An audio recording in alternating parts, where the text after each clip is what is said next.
말씀을 함께 나누기 전에 요한계시록 2장 2절과 3절 말씀을 한번 읽고 말씀을 나눴으면 좋겠습니다. 또 내가 참고 내 이름을 위하여 견디고 게으르지 아니한 것을 아노라. 그러나 너를 책망할 것이 있나니 너의 처음 사랑을 버렸느니라. 아멘.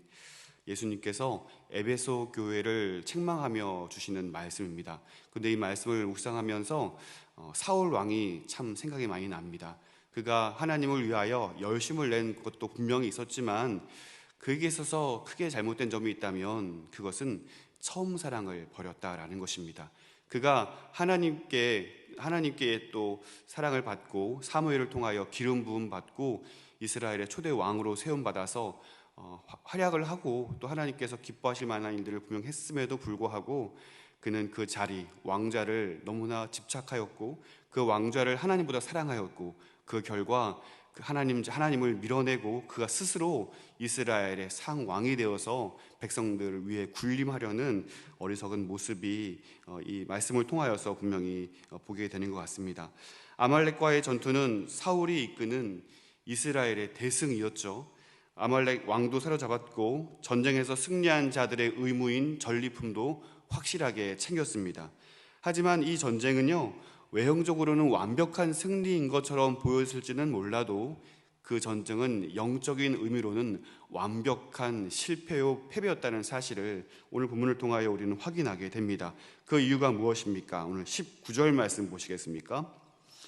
어찌하여 왕이 여호와의 목소리를 청종하지 아니하고 탈취하기에만 급하여 여호와께서 악하게 여기시는 일을 행하였나이까? 사울이 하나님의 명령을 순종하지 않았기 때문이다 라고 말씀하고 있습니다.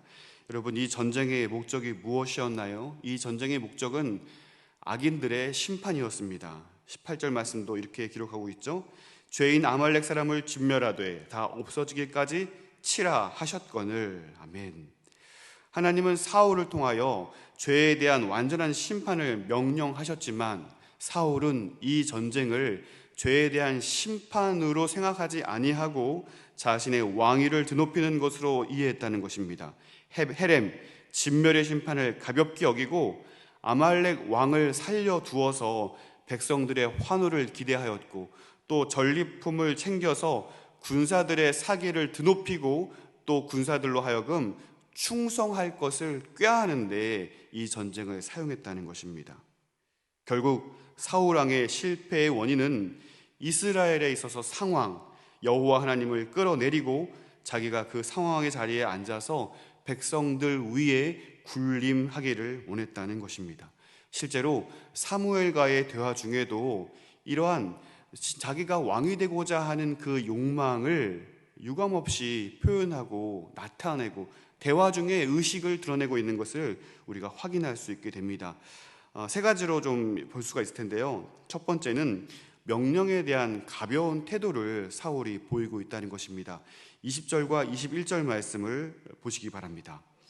사울이 사무엘에게 이르되 나는 실로 여호와의 목소리를 청종하여 여호와께서 보내신 길로 가서 아말렉 왕 아각을 끌어왔고 아말렉 사람들을 진멸하였으나 다만 백성이 그 마땅히 멸할 것 중에서 가장 좋은 것으로 길갈에서 당신의 하나님 여호와께 제사하려고 양과 소를 끌어왔나이다 하는지라. 사무엘이요, 여호와의 말씀을 청종하지 않았습니다 라고 책망하자 그 말이 끝나기 무섭게 사울은 항변하고 있는 것이죠. 무슨 소리냐고, 나는 명령에 따라 순종했고 청종했고 아말렉 사람들을 진멸했다는 것입니다. 여호와의 말씀을 나는 청종했다라고 오히려 강력하게 주장을 하고 있죠. 하지만 그의 변명에는 모순이 있습니다. 하나님께서 명령하신 대로 헤렘, 진멸의 심판은 말 그대로 젖먹이까지 살려두지 아니하는 것인데 너무나도 당당하게 아말렉 왕 아각을 끌어왔다라고 이야기를 하고 있습니다. 그리고 이어지는 변명은 그래도 문제의식이 좀 있었는지 21절은 다만으로 시작을 하고 있죠. 문제의 소지는 있지만 그 이유를 들어보면 충분히 이해될 만한 소지가 있다라고 이야기를 하고 있는 것 같아요. 어떤 이해를 기대하고 있는 것 같습니다. 그 내용이 무엇입니까? 하나님께 제사 드리기 위해 희생 제물을 드리기 위해 그것도 양질의 소와 양만을 엄선해서 가지고 왔다라고 이야기하고 있습니다. 다른 이유가 아니라 하나님께 제사 드리기 위해 갖고 왔다는 것이죠. 기특하지 않습니까? 그러면 사무엘도 화만 낼 것이 아니라 이러한 기특한 뜻을 알았으니 하나님께 나아가서 사울이 사실은 이랬대요. 사실은 하나님께 제사 드리기 위해서 가지고 왔대요 라고 어떤 이런 책망을 돌이킬 수 있는, 하나님께 양해를 구할 수 있는 얘기를 해야 되지 않았을까 하는 것입니다. 다른 것도 아니고 하나님께 제사하기 위해서 이러한 양과 소를, 그것도 흠없는 좋은 것들을 가지고 왔다고 하니 참 기특하지 않습니까? 그런데 생각해 보면 그런 것 같지 않습니다. 하나님은요, 야, 그건 몰랐다, 아, 그런 기쁜 뜻이 있었어? 라고 하시는 분이 아니라는 것이기 때문입니다. 하나님은 모든 것을 알고 계시고, 하나님은 실수함이 없고, 하나님은 모든 것을 뚫어보시는 분이시기 때문에 그렇습니다. 꽤 그럴듯해 보였지만 하나님은 사울의 속마음을 알고 계셨습니다. 22절 말씀 보실게요. 사무엘이 이르되 여호와께서 번제와 다른 제사를 그의 목소리를 청종하는 것을 좋아하심같이 좋아하시겠나이까? 순종이 제사보다 낫고 드는 것이 수장의 기름보다 나으니. 아멘. 하나님께 올려드려야 할 영광을 가로채 스스로 높이고자 한 이 사울의 교만이 여호와의 명령을 따르지 않도록 했고, 그럴듯한 핑계를 구실 삼아 스스로 생각하기를 나는 명령에 순종했어, 나는 청종했어, 나는 분명히 할 건 했어 라고 착각할 만큼 하나님의 명령을 가볍게 여기게 되었다는 것입니다. 하나님의 명령이 주어졌지만 그 욕망이, 왕자를 잃고 싶지 않은 그 욕망이, 왕자를 견고히 하여 백성들 위에 군림하고자 하는 그 욕망이 그 하나님의 명령 또한 가벼이 여길 만큼 자기 멋대로 해석하고 자기 멋대로 생각하기에 이르렀다는 것입니다. 여러분, 아무리 그럴듯한 핑계로 사람들은 속일 수 있을지는 몰라도 결코 하나님은 속일 수 없다라는 사실을 여러분 기억하시기를 바랍니다. 하나님은 흠없는 희생제물보다 하나님을 나의 유일한 왕으로 인정하여 그분의 말씀을 최고의 가치로 두고 믿고 따르고 순종하는 자들을 기뻐하신다는 사실을 여러분 믿으시기를 바랍니다. 오늘도 우리에게 혹은 어쩔 수 없는 일들, 또 이거는 이해해 주실 수 있겠지라는 상황들이 있을지도 모르겠어요. 하지만 어떤 핑계로 하나님께 대하여 양해를 구하고 어떤 핑계를 가지고 주님께 이의를 구하기보다는 그리 아니하실지라도 하나님의 명령에 온전히 순종하여 하나님께 귀하게 쓰임받을 수 있는 저와 여러분의 복된 하루가 되시기를 주님의 이름으로 소망드립니다. 두 번째는요, 책임 전가입니다. 왕자를 견고히 세울 수 있는 기회에 이러한 사무엘의 책망은 사울에게 있어서 참으로 큰 위기였습니다. 그래서 1차로 문제를 가벼이 할 만한 핑계를 대었죠. 그리고 두 번째는 이 모든 책임을 자신이 아닌 백성들에게 돌리고 있는 것을 보게 됩니다. 21절을 다시 보실까요? 다만 백성이 그 마땅히 멸할 것 중에서 가장 좋은 것으로 길갈에서 당신의 하나님 여호와께 제사하려고 양과 소를 끌어왔나이다 하는지라. 여러분, 전리품을 끌고 온 대상이 누구라고 이야기하고 있나요? 사울왕 자신이 아니라 백성들이었다, 군사들이었다라고 이야기를 하고 있습니다. 내 책임이 아니라는 것이죠. 여러분, 갑작스러운 어려움이나 위기의 상황 속에서 그가 가지고 있던 그 속마음이 감추어주지 않는 것처럼 사울의 유일한 관심은 바로 왕좌였죠. 사무엘과의 대화 중에 내 백성이라면서 스스로 이스라엘의 주권자임을 수시로 드러내고 있지만 결국 위기의 상황에서는 그 왕좌를 놓지 않기 위하여, 잃지 않기 위하여 그 모든 책임을 오히려 백성들에게 돌리고 있는 모순적인 행위를 사울이 보이고 있는 것입니다. 세 번째로 사울에게 있어서 왕좌에 대한 욕망은 바로 집착입니다. 30절 말씀을 보도록 하겠습니다.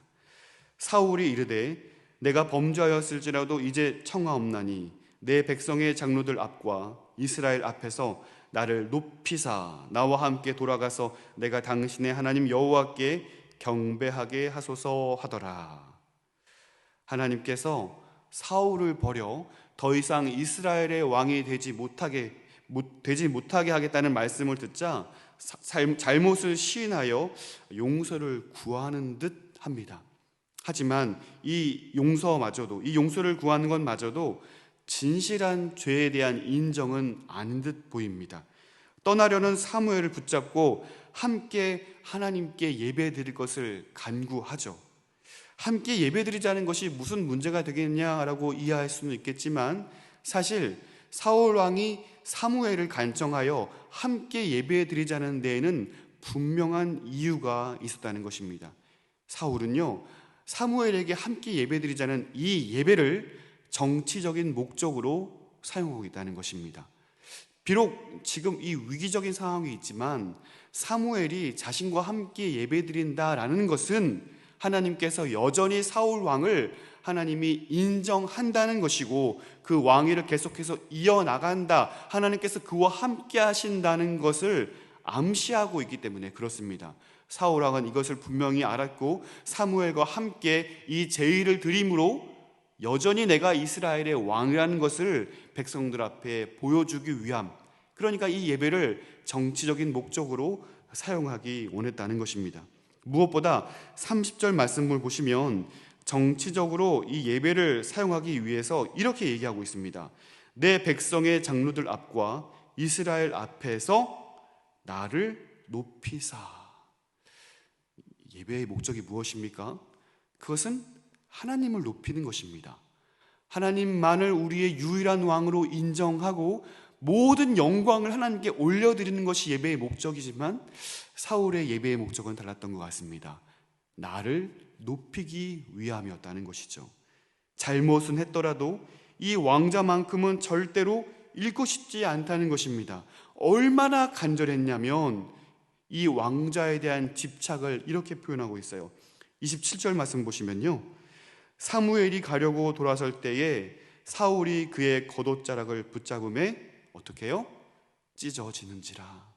사랑하는 성도 여러분, 사울은요, 사무엘의 옷을 찢을 것이 아니라 자기의 마음을 찢어 하나님께 진실한 회개로 나아가야만 했다는 사실입니다. 끝까지 사울의 관심은 하나님과의 관계 회복에 있는 것이 아니라 백성들 앞에서 왕권을 유지하고 싶었던 욕망이 그에게 있었던 것이죠. 그러므로 사울이 하나님을 버렸고 그 이후로 하나님도 사울을 버려 그가 더 이상 왕이 되지 못하게 했던 것을 오늘 말씀을 통해 분명히 보게 됩니다.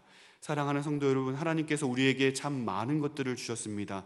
능력을 주셨고 재물을 주셨고 또 하나님을 섬길 수 있도록 특별한 은사도 개개인마다 우리에게 허락해 주신 것을 우리가 알고 있습니다. 하지만 이 모든 것을 하나님을 드높이는 데 사용하는 것이 아니라 나의 안위를 위하여, 나의 만족을 위하여, 이 세상의 잘됨을 위하여 골몰하여 그것을 사용하고자 한다면, 그것을 집착한다면 어쩌면 우리도 하나님을 우리가 그처럼 신실하게 생각하지 못하고 우리 인생에 스스로 왕이 되어 주인 되어서 내 멋대로 살아가고자 하는 그런 우를 범하게 될지도 모르겠습니다. 오늘 말씀을 기억하여 오직 하나님의 명령, 하나님의 말씀을 내 인생의 최고의 가치요 기준 삼아 하나님께서 기뻐하시는 일에 최우선으로 삼을 수 있는 저 여러분의 삶이 되시기를 간절히 소원합니다. 여러분, 그 어떤 것보다 하나님 말씀을 순종하는 것을 하나님은 제사보다 낫다, 가장 귀한 양과 소보다 귀하다라고 여기신다는 사실을 여러분 기억하시기를 바랍니다. 그러므로 우리의 삶의 제사는 모든 순간에 하나님께 순종의 열매로, 하나님께 명령에 청종하여 이것이 하나님의 말씀이요, 이것을 순종하는 것이 내 인생의 목적입니다라고 인정하여 하나님께 온전한 영광을 올려드릴 수 있는 저 여러분 되시기를 축원드립니다.